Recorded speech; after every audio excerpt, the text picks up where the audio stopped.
일본 크루즈선에 타고 있던 우리 국민 6명과 일본인 배우자 1명이 탑승한 대통령 전용기가 방금 김포공항에 도착했다는 소식입니다. 네, 정부는 이들을 2주간 격리한다는 방침인데요. 현장 취재 기자 연결하겠습니다. 김현 기자, 고립됐던 우리 교민들 잘 도착한 거죠?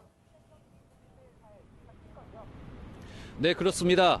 네, 일본 크루즈선에 고립됐던 우리 교민 7명이 조금 전인 6시 40분쯤 김포공항에 도착했습니다. 도착한 비행기는 검역을 위해 아직까지 김포공항 활주로에서 대기하고 있는데요. 예상보다 출발이 빨랐던 만큼 도착도 빨랐습니다. 공군 3호기에는 한국인 크루즈 승무원 4명과 승객 2명, 승객의 일본인 배우자 1명 등 모두 7명이 탔습니다. 탑승자들은 오늘 새벽 0시 20분쯤 일본 요코하마에 정박 중인 다이아몬드 프린세스호에서 내리기 시작했습니다. 탑승객들은 크루즈선 내에서 검역을 마친 뒤 땅을 밟았고 오늘 새벽 버스편의 하네다 공항으로 이동한 뒤 대통령 전용기에 올랐습니다. 새벽 2시 20분 무렵 하네다 공항에서 출발했고 조금 전인 6시 40분쯤 김포공항에 도착했습니다. 승객들은 일반인 승객들과 동선이 겹치지 않는 김포공항 비즈니스 센터에서 한 번 더 검역을 받습니다. 인천공항 검역소 중앙검역지원센터로 이동한 후 14일 동안 격리될 예정입니다. 지금까지 김포공항에서 MBN 뉴스 김현입니다. 그런데 이 31번 확진자의 동선을 살펴보니 확진 판정을 받기 전 병원과 교회, 식당 등 사람이 많은 곳을 다닌 것으로 확인됐습니다.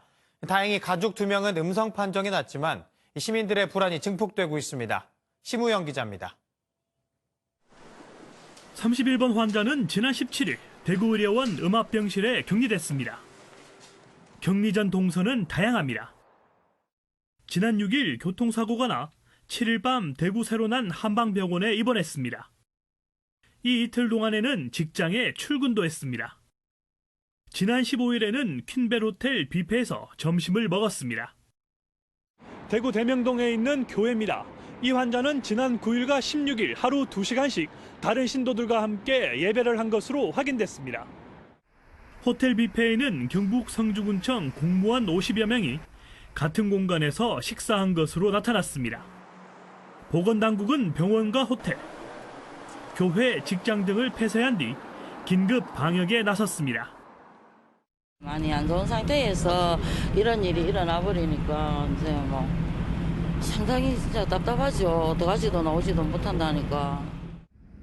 직장 동료 4명, 지인 4명, 택시기사 5명은 자가격리 후 검사를 진행 중입니다. 감염원도 정확히 밝혀지지 않았다고 아직 들어서 좀 많이 불안한 상태입니다. 돌아다니는 것 자체가 좀 걱정스럽기도 하고요. 감염원을 알 수 없는 일본처럼 우려했던 일이 시작되고 있습니다. MBN 뉴스 심우영입니다. 감염 경로를 파악하기 어려운 확진자가 잇따라 발생하면서 보건당국이 코로나19 사태가 새로운 국면을 맞이했다고 언급했습니다. 2차, 3차 감염에 이어 전국 확산을 우려하는 목소리도 커지고 있습니다. 정수정 기자입니다. 29번과 30번 확진자에 이어 31번 확진자도 최근 외국을 다녀오거나 확진자 접촉 이력이 없어 감염 경로가 명확하지 않습니다. 지역사회 감염이 우려되는 부분인데 정부가 코로나19 사태가 새로운 국면에 접어들었다고 공식 언급했습니다.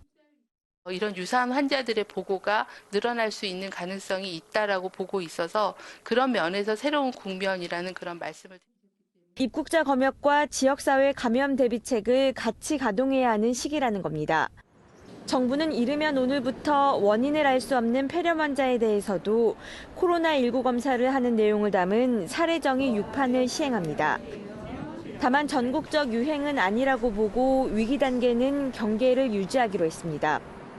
하지만 대한의사협회는 사실상 지역 감염이 시작돼 감염병 위기 단계도 심각으로 높여야 한다는 뜻을 밝혔습니다. 분명한 것은 이 코로나19라는 바이러스와 그것으로 인한 감염증은 지금까지 인류가 한 번도 경험해보지 못한 새로운 질병이라는 것입니다. 모든 가능성을 열어놓고 또 입국 제한을 중국 전역으로 확대하고 일본도 오염 지역으로 검토해야 한다고도 강조했습니다. MBN 뉴스 정수정입니다. 문재인 대통령은 중국과 일본 등 이웃나라 상황이 악화될 가능성에 대비해서 예상을 뛰어넘는 특단의 대책이 필요하다고 강조했습니다. 김정숙 여사는 재래시장을 찾아서 정상적인 소비에 나서달라고 당부했습니다. 황재헌 기자입니다. 문재인 대통령은 우리 경제가 사실상 비상 상황에 들어갔다고 평가했습니다. 우리 수출의 4분의 1을 차지하는 중국에 대한 수출이 큰 폭으로 감소하고 있다며 이웃나라 상황 악화에 대비해야 한다고 말했습니다. 상황은 생각보다 매우 심각합니다. 전례가 있다, 없다를 따지지 말고 예상을 뛰어넘는 정책적 상상력을 발휘해 주기 바랍니다. 문 대통령은 메르스나 사스 때보다 경제적 충격이 더 크다며 소비 쿠폰이나 구매 금액 환급 등 구체적인 조치도 제안했습니다.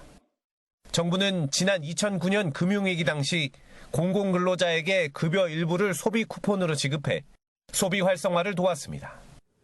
김정숙 여사는 아예 시장으로 갔습니다. 이연복 요리사 등과 함께 꿀과 배 등을 사며 국민들에게 정상적인 소비가 필요하다는 점을 강조했습니다. 오늘 보니까 저기 물건 사러 오시는 분도 많고 또 상인분들께서도 굉장히 극복하시고 긍정적으로 잘해주셔서 너무 한적해가지고 시장이 팽하더라고요. 조금씩 나아지고 있기는 해요. 네. 문 대통령은 모두 발언 끝부분에서 국민들은 높은 수준의 의료 시스템을 믿고 과도한 불안을 느끼지 말고 정상적인 경제 활동을 해달라고 다시 한번 당부했습니다. MBN 뉴스 황재헌입니다. 크루즈선 내 감염자를 포함해 일본 내 코로나19 확진자 수가 600명을 넘어섰습니다. 도쿄에선 택시기사 6명의 집단 감염이 확인됐는데요. 각종 행사들은 줄줄이 취소되고 있습니다. 박통일 기자입니다. 하루 사이 확진자 88명이 추가로 나온 일본 크루즈선 내 총 감염자 수는 542명으로 늘었습니다. 일본 정부는 탑승객들을 오늘부터 하선시켜 모레까지는 마무리한다는 계획입니다. 19日から下船がスタートして、20日、21日ぐらいの幅の中でですね、下船をしていただくことは想定しながらやってますけれども、具体的なオペレーションの、を作っておりますので。 크루즈선 밖에서는 4명의 확진자가 발생했습니다.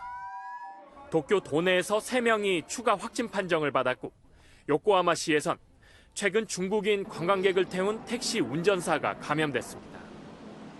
앞서 택시기사 6명의 집단 감염이 확인된 도쿄는 뒤숭숭한 분위기입니다. 어제는 무증상 감염 상태에서 운전을 한 택시기사가 인터뷰 도중 코로나19 양성 판정을 통보받는 모습이 방영되기도 했습니다. 일본 내에선 스포츠나 문화 등의 행사도 줄줄이 취소되고 있습니다.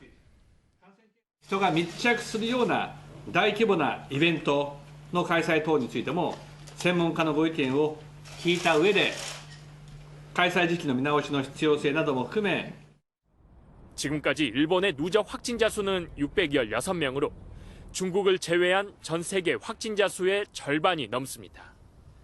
MBN 뉴스 박통일입니다. 중국 내 코로나19 사망자와 확진자 증가세는 다소 주춤해졌습니다. 이런 가운데 조사를 위해 WHO 국제 전문가팀이 중국을 방문했지만 정작 후베이성은 가지 않은 것으로 알려져 비난이 쏟아졌는데요. 뒤늦게 우한 방문을 검토하고 있습니다. 신재우 기자입니다. 중국 국가위생건강위원회는 그제 하루 동안 코로나19 추가 확진자는 1,886명, 사망자는 98명 늘어났다고 밝혔습니다. 진단 기준을 바꾼 첫날인 지난 12일 10,000명이 넘는 추가 확진자가 발생한 이후 확진자는 1,000명대로 사망자는 두 자릿수로 떨어진 겁니다. 이로써 2달 넘게 중국 대륙을 휩쓴 코로나19의 대규모 확산세가 한풀 꺾인 것 아니냐는 낙관적인 전망도 조심스레 나오고 있습니다. 하지만 신규 확진자와 사망자의 대부분을 차지하고 있는 후베이성과 우한의 피해는 여전히 심각해 아직 안심하긴 이른 상황. 이런 가운데 WHO는 코로나19 조사를 위해 국제 전문가 팀을 중국에 파견했지만 정작 발병 근원지인 후베이성은 방문하지 않아 논란이 됐습니다. 비난이 빗발치자 WHO 사무총장은 모든 옵션이 열려 있다며 우한을 방문할 수도 있다는 뜻을 뒤늦게 밝혔습니다. 코로나19 사태에서 제대로 역할을 못하고 있다는 평가를 받고 있는 WHO가 이번에도 우왕좌왕하는 모습을 보여주면서 또다시 중국 눈치 보기를 한 것 아니냐는 비판이 나오고 있습니다. MBN 뉴스 신재우입니다. 미래통합당은 출범 첫날부터 삐걱댔습니다. 상견례 자리에선 쓴소리가 터져 나왔고 통합 뒤 발표된 첫 영입 인재는 과거 돈 봉투를 받은 이력이 드러났습니다. 이동석 기자의 보도입니다. 미래통합당 출범 뒤 열린 첫 의원총회. 새로운 보수당 의원들에게 연단에서 인사를 하라는 요청이 나오자 흡수통합 모양새에 불만을 드러내며 쓴소리가 이어집니다. 심히 유감입니다. 우리가 하나가 된 것 아니겠어? 따로가 아니지 않습니까? 정부경 말이 맞습니다. 왜 자리를 이렇게 따로 만들어 놓고 우리가 나와서 왜 인사를 해야 되는지. 결국 심재철 원내대표가 중재에 나섰고 모든 의원들이 일어나 상견례를 하는 방식으로 일단락됐습니다. 통합당 이름으로 야심차게 발표한 첫 인재는 하지원 여성 환경 전문가였지만 2시간 만에 영입이 취소됐습니다. 하 씨가 지난 2008년 서울 시의원 재직 당시 의장 선거 과정에서 돈 봉투를 받아 벌금형을 선고받은 전력이 드러난 겁니다. 근데 우리가 그 사이에는 전혀 몰랐어요. 그런 거죠. 전과가 있는지 알고서 바로 취소 결정을 내린 겁니다. TK 지역에선 유승민, 정종섭 의원에 이어 장석춘 의원이 세 번째로 불출마를 선언했습니다. 한편 더불어민주당 공천관리위원회는 현역 의원 중 두 번째로 정재호 의원을 공천에서 배제하기로 결정했습니다. 공관위는 또 경기 고양을과 서울 중구 성동을 선거구에 대해 전략지역으로 지정해 줄 것을 전략공천위원회에 요청하기로 했습니다. MBN 뉴스 이동석입니다. 바른미래당 소속 국회의원 17명 가운데 비례대표 의원 9명이 셀프 제명을 의결하면서 당이 사실상 공중분해 수순에 들어갔습니다. 바른미래당은 어제 오전 의원총회를 열고 의원직을 잃지 않는 제명 형식으로 이태규 의원을 비롯한 안철수계 의원 6명 등 모두 9명이 탈당했습니다. 바른미래당이 남은 의원 8명 중 지역구 의원 4명도 조만간 탈당할 방침인데 손학규 대표는 당헌 당규와 정당법을 위반한 무효 행위라며 반발했습니다. 박근혜 전 대통령 변호인으로 그동안 자유한국당에 당적을 두고 있던 유영하 변호사가 미래통합당 출범 이래 탈당한 것으로 확인됐습니다. 유 변호사가 미래통합당과 함께하지 않겠다는 뜻을 표시한 것으로 한국당이 박 전 대통령 탄핵에 찬성한 새로운 보수당과 신설 합당을 하는데 불만을 드러낸 것으로 해석됩니다. 유 변호사는 자신의 탈당이 박 전 대통령의 뜻에 따른 것인지에 대해서는 밝히지 않았습니다. 순천 완주간 고속도로 터널 사고 현장에서 어제 시신 한 구가 발견돼 사망자가 5명으로 늘었습니다. 현장 감식이 시작됐는데 이 제설 작업을 했는지 사고 원인을 놓고 주장이 엇갈리고 있습니다. 정치훈 기자입니다. MBN이 확보한 사고 차량 블랙박스 영상입니다. 터널 안에서 연기가 솟아오르고 외마디 비명과 함께 뒤따르던 차량이 들이받습니다. 5명이 숨지고 43명이 다친 터널 30중 추돌 사고는 터널에 진입하기 전 군용 장비를 실은 화물차를 뒤따르던 화물차가 들이받으면서 시작된 것으로 추정됩니다. 분리된 대형 화물차가 터널 우측 갓길에 정차를 하자 그 뒤따르던 차량들이 이를 피하는 과정에서 터널 내에서 그 차량 정체가 발생을 했고요. 이후 질산을 실은 탱크로리가 전복됐고 또 다른 탱크로리를 화물차가 들이받으면서 대형 참사로 번집니다. 사고가 난 지 하루가 지났지만 터널 앞은 이처럼 사고 차량을 치우지 못한 채 도로가 통제되고 있습니다. 도로공사는 사고 30분 전 제설 작업을 벌였다며 당시 도로는 문제가 없었다고 주장했습니다. 하지만 터널 안 CCTV에는 차들이 미끄러지며 앞서 멈춘 차량을 들이받거나 벽과 충돌합니다. 미끄러졌어요. 하여튼 작업하네. 브레이크를 밟아도 밀리니까. 제설 작업이 제대로 이루어졌는지는 감식 결과가 나와야 드러날 전망입니다. 경찰은 터널 통행이 재개되려면 2주 이상 걸릴 것으로 내다봤습니다. MBN 뉴스 정춘우입니다. 어제 오후 5시 20분쯤 인천 강화군 선원면 1차선 도로에서 승용차와 SUV 차량이 부딪히는 사고가 발생했습니다.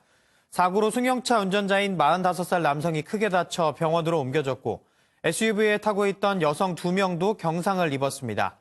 부상자 모두 생명에 지장은 없는 상태로 경찰은 차량 블랙박스 등을 분석해 정확한 사고 원인을 조사하고 있습니다. 횡령과 뇌물 등 혐의로 재판에 넘겨진 이명박 전 대통령의 항소심 선고가 오늘 내려집니다.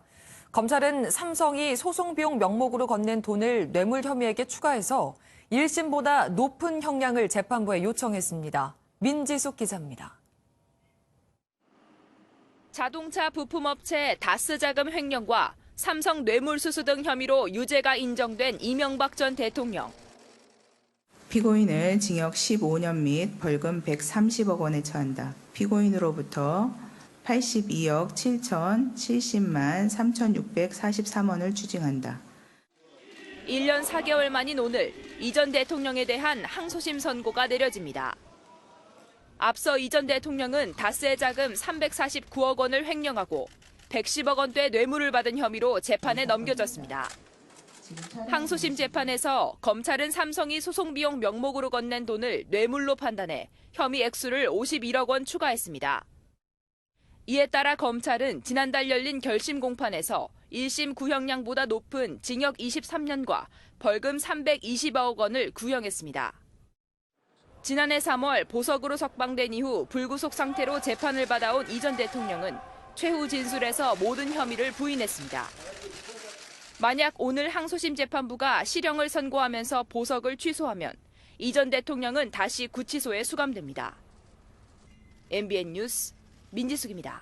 법무부가 전국 검사장 회의를 사흘 앞둔 어제 점심이 아닌 만찬을 함께 하겠다고 공지했습니다. 수사 기소 분리 방안을 두고 검찰 내부 반발이 이어지는 가운데 보다 격의 없이 의견을 듣겠다는 추 장관 뜻이 반영된 것으로 알려졌습니다. 임성재 기자입니다.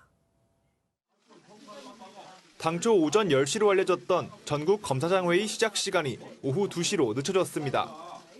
추미애 법무부 장관이 회의를 마친 뒤 검사장들과 만찬을 함께 하는 방안을 추진하면서 시간이 변경된 것으로 알려졌습니다. 만찬도 회의와 마찬가지로 정부 과천청사 내에서 이뤄질 예정입니다. 사흘 뒤로 다가온 일정을 갑자기 바꾼 것을 두고 추 장관이 부정적인 여론을 의식했다는 해석이 나옵니다. 앞서 검찰 내부에선 이번 회의가 수사기소 분리에 대한 명분 쌓기에 그칠 수 있다며 회의 내용을 공개해야 한다는 의견까지 제기됐습니다. 게다가 윤석열 검찰총장이 수사와 기소는 한 덩어리라며 사실상 반대 의사를 밝힌 만큼 회의 당일 노골적인 반발도 예상되고 있습니다. 검찰 내부망엔 추 장관이 수사기소 주체를 분리해야 한다는 주장의 근거로 든 일본 사례에 대한 반박글이 올라오기도 했습니다. 추 장관의 이례적인 검사장 회의 소집 등 이런 행보는 최근 검사들과 저녁 식사 자리를 늘리고 있는 이성윤 서울중앙지검장의 행보와도 무관하지 않다는 분석도 나옵니다. MBN 뉴스 임성재입니다. 빈 공장이나 공터를 빌려 쓰레기산을 만들어 놓고 도망친 일당이 재판에 넘겨졌습니다. 이들이 7달 동안 불법 투기한 폐기물의 양 7,400톤에 달합니다. 이현재 기자입니다. 창고 문을 열자 거대한 쓰레기산이 나타납니다. 폐비닐과 성면 등 3,700여 톤입니다. 엄청난 양의 쓰레기 무게에 건물 외벽도 버티지 못하고 우그러졌습니다. 다른 공터에선 1,200톤이 넘는 쓰레기들이 발견됐습니다. 모두 무허가 폐기물 처리업자 일당이 벌인 짓입니다. 20톤 기준 200에서 300만 원인 처리 비용보다 싸게 처리해주겠다며 받아온 쓰레기들을 임차한 빈 공장이나 공터에 몰래 버렸습니다. 20톤 기준 한 차당 한 180만 원 정도로 처리를 해준다고 했기 때문에 그 배출자들도 그렇게 처리를 위탁을 한 것입니다. 지난 2018년 12월부터 7달 동안 7,392톤을 버려 8억 7천만 원을 챙겼습니다. 환경부 특별사법경찰단의 덜미를 잡힌 일당 9명 중 5명은 구속 기소됐고 범죄 수익 환수 절차도 진행 중입니다. 올해 1월 기준 전국에 방치된 불법 폐기물은 약 140만 톤에 달합니다. MB 뉴스 이현재입니다. 한진그룹 경영권을 빼앗기 위해 조원태 회장 측에 맞서 누나 조현아 전 대한항공 부사장이 사모펀드 KCGI, 반도건설과 3자 연합을 꾸렸죠. 그런데 이 조현아 3자 연합 측에 자중질환이 일고 있습니다. 이들이 추천한 한진칼 사내이사 후보가 조원태 회장을 지지한다며 전격 사퇴한 겁니다. 정주영 기자입니다. 조현아 전 대한항공 부사장이 KCGI, 반도건설과 만든 3자 연합에 균열이 생겼습니다. 조 전 부사장의 인맥으로 꼽히는 김치훈 전 한국공항 상무가 한진칼 사내이사 후보에 추천된 지 닷새 만에 자진 사퇴한 겁니다. 김 씨는 3자 연합이 주장하는 주주 제안에 동의하지 않는다면서 현 경영진을 지지한다고 사퇴의 변을 밝혔습니다. 조 전 부사장이 참신한 전문 경영인이라며 치켜세운 인물이 도리어 동생인 조원태 회장 지지를 선언한 겁니다. 대한항공 등 한진그룹 계열사 노조 3곳이 조원태 회장 지지를 선언한 데 이어 조 전 부사장 측이 사내이사로 추천한 인사까지 이탈하면서 경영권 분쟁이 새 국면을 맞고 있습니다. 조현아 3자 연합은 이에 대해 사퇴한 사내이사 후보가 건강상의 이유로 업무를 수행할 수 없다고 알려왔다며 애써 의미를 축소했습니다.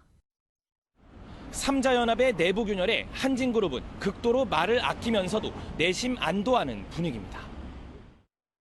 양측의 지분은 33.45% 대 31.98%로 초접전 상태지만 현재로선 조 회장 측에 무게가 실리는 분위기입니다. 연합군 측에서 승리하는 것은 아마 표대결에 조금 어렵지 않나 그런 땅 짓고 헤엄치식의 경영 주도권을 잡았던 것에 상당한 견제구를 날릴 수 있다는 점에서 시사하는 바는 큽니다. 그 의미는 있고. 양측의 대결은 다음 달 25일로 예정된 한진칼 주주총회에서 1차 결판이 날 전망입니다. MBN 뉴스 정주영입니다. 미국 아카데미 시상식에서 작품상을 비롯해 4관왕을 달성한 영화 기생충의 봉준호 감독과 배우들이 오늘 공식 기자회견을 엽니다. 봉 감독과 배우들 그리고 영화 제작진은 오늘 오전 11시 서울의 한 호텔에서 기자회견을 열고 오스카상 수상 소감과 생생한 뒷얘기를 전할 예정입니다. 봉준호 감독은 오늘 기자회견 뒤 내일은 청와대에서 문재인 대통령과 오찬을 할 예정입니다.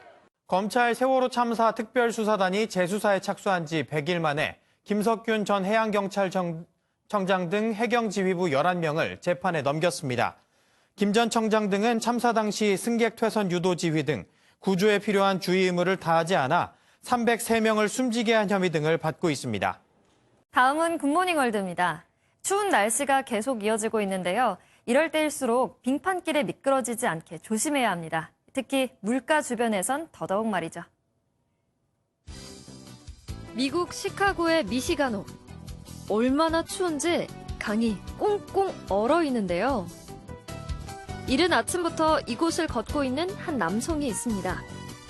빙판길을 조심해야 할 텐데 이 남성 CCTV 카메라에서 벗어나자마자 물속으로 빠지고 말았다는데요.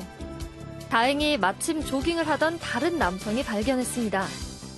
담까지 넘어 질주 중이던 차량에 도움을 청했고 물에서 무사히 구조해냈는데요. 10분 안에 이뤄진 극적인 구조였다고 합니다. 참 다행이네요. 여기 폭파되는 걸 거부하는 건물 하나가 있는데요.